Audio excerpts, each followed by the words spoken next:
Good morning, everyone.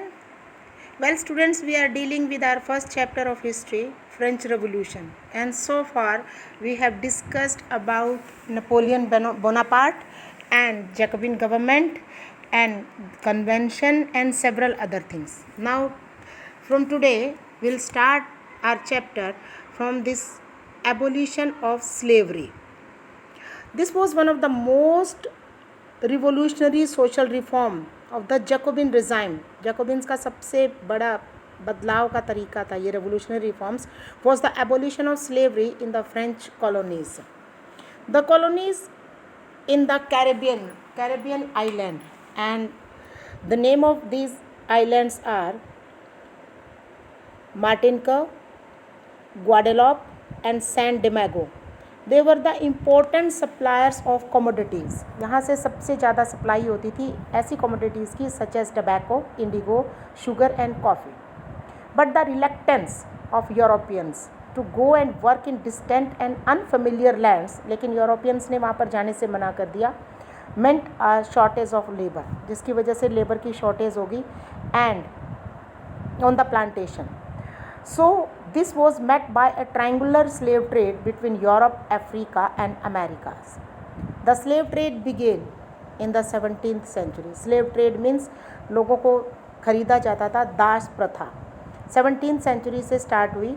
And in French merchants sailed from the ports, अपने port से वो चलते जहाज़ लेके टू बॉर्डेक्स और नेंटेस, वहाँ से to the African coast, Africa continent में जाते, where they bought slaves from local chieftains, branded, उनके ऊपर अपना टैग लगाते, एंड सेकल्ड, उनको हथकड़ी बेड़ियों में जकड़ के. The slaves were packed tightly into ships for the 3 months long voyage across the Atlantic to the Caribbean, पूरा अटलांटिक ओशन पार करके और कैरिबियन तक जाते. There they were sold to the plantation owners. The exploitation of slave labor made it possible to meet the growing demand in European market for sugar, coffee and indigo.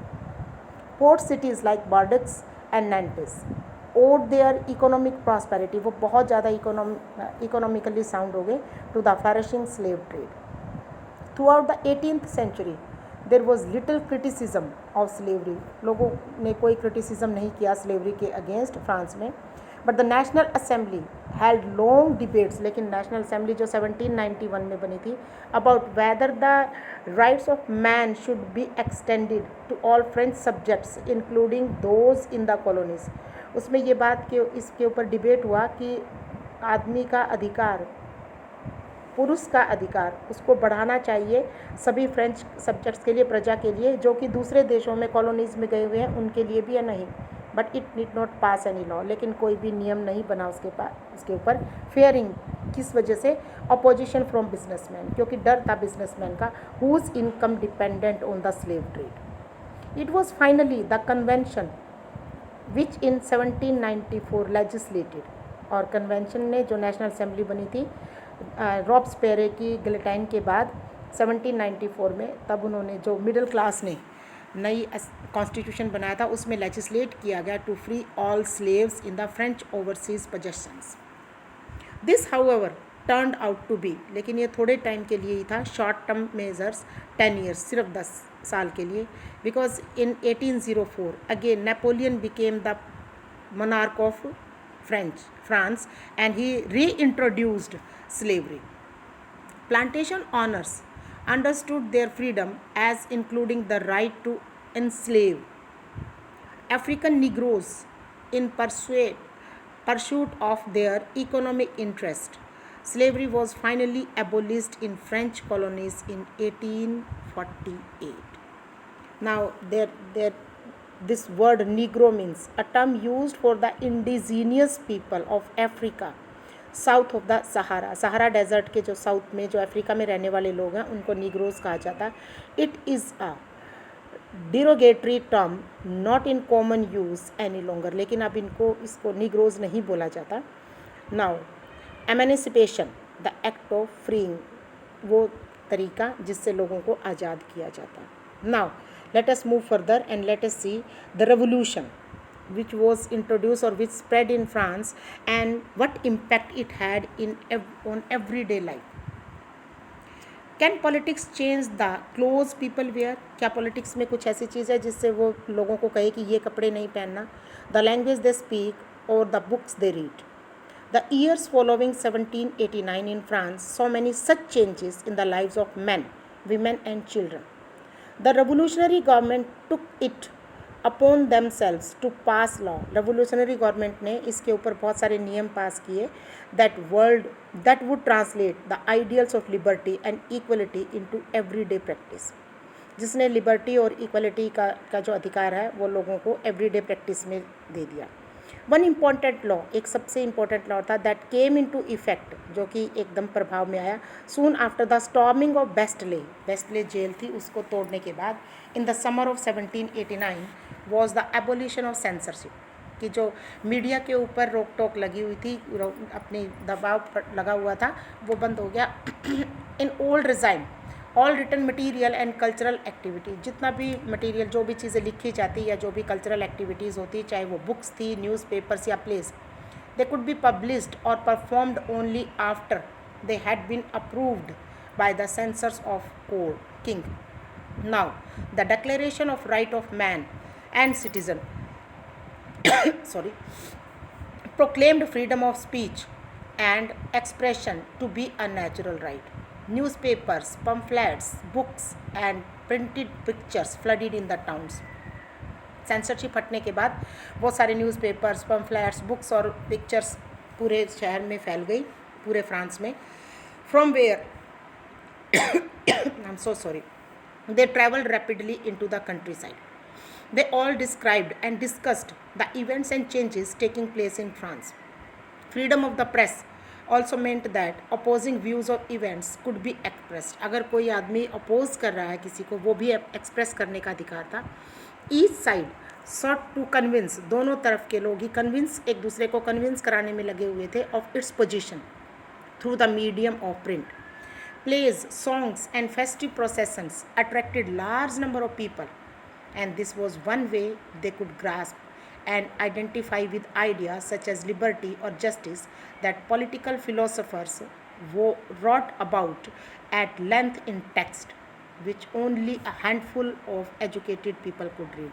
कि अब जो भी चीज़ें केवल जो लिखी गई थी किताबों में, फिलोसोफर्स ने लिखी थी, जिसको केवल कुछ लोग ही पढ़ पाते थे, अब उन विचारों को कैसे प्रिंट प्लेस के रूप में, प्रिंट के रूप में, सॉन्ग्स के रूप में, फेस्टिव प्रोसेशंस के रूप में बहुत सारे लोगों तक पहुंचाया गया. और इस तरह से लोगों को इक्वलिटी और लिबर्टी की भावना लोगों में जागृत की गई. Now what was the conclusion? That in 1804 Napoleon Bonaparte crowned himself. 1804 में नेपोलियन बोनापार्ट राजा बन गया फ्रांस का. And he set out to conquer neighbouring European countries, उसको अपने आसपास के यूरोपियन कंट्रीज़ को भी कन्क्वर करना था. डिस्पोजेसिंग, जो दूसरी डायनेस्टीज़ को डिस्पोजेस करके वहाँ से उनसे अधिकार छीन के. And creating kingdoms where he placed members of his family, और ऐसे ऐसे किंगडम्स क्रिएट करने थे जहाँ पर वो अपने फैमिली के मेंबर्स को मुखिया बना सके. Napoleon saw his role as a moderniser of Europe. He introduced many laws such as the protection of private property, उसने बहुत सारे नियम लागू किए जैसे कि प्राइवेट प्रॉपर्टी का अधिकार. And a uniform system of weights and measures provided by decimal system. Initially शुरू में many saw Napoleon as a liberator who would bring freedom for the people. शुरू में तो लोगों ने उसका वेलकम किया और ये सोचा कि ये लिबरेटर आया है जो हमारे को आज़ादी दिलाएगा. But soon the Napoleon armies came to be viewed everywhere as in invading force. लेकिन आहिस्ता आहिस्ता लोगों को पता लग गया कि जो नेपोलियन की आर्मी है वो भी सिर्फ इसीलिए आई है कि हमारे ऊपर कब्जा कर सके. He was finally defeated at Waterloo in 1815. Many of his measures that carried the revolutionary ideas of liberty and modern laws to other parts of Europe had an impact on people. लेकिन जो भी उसने नए revolutionary ideas चलाए थे, liberty के, modern laws के, वो लोगों के ऊपर उनका पूरा प्रभाव पड़ा long after Napoleon had left. And the idea of liberty and democratic rights, they were the most important legacy. जब फ्रेंच रेवोल्यूशन में जो सबसे मेन आइडियाज़ लिबर्टी और डेमोक्रेटिक राइट्स के आए थे, वही निकल के आए फ्रेंच रेवोल्यूशन में से.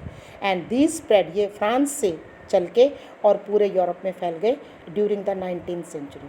वेयर फिडल सिस्टम जहाँ पर फिडल सिस्टम वर एबोलिस्ड, वो एबोलिश किया। कॉलोनाइज्ड पीपल रिवर्कड, जो भी जिन लोगों के जो बेचारे दूसरों के अंडर में थे उन्होंने रिवर्क किया, दोबारा से काम किया किसके ऊपर, idea of freedom, from bondage into their movement to create a sovereign state, प्रजा से हटके और एक अपना स्वतंत्र देश बनाने के लिए। और यही आइडियाज़ इंडिया में किसने लिए फ्रांस से, Tipu Sultan and Raja Ram Mohan Roy. They are the two examples of individuals who responded to the ideas coming from revolutionary France. So this is all for the day. Thank you and have a nice day.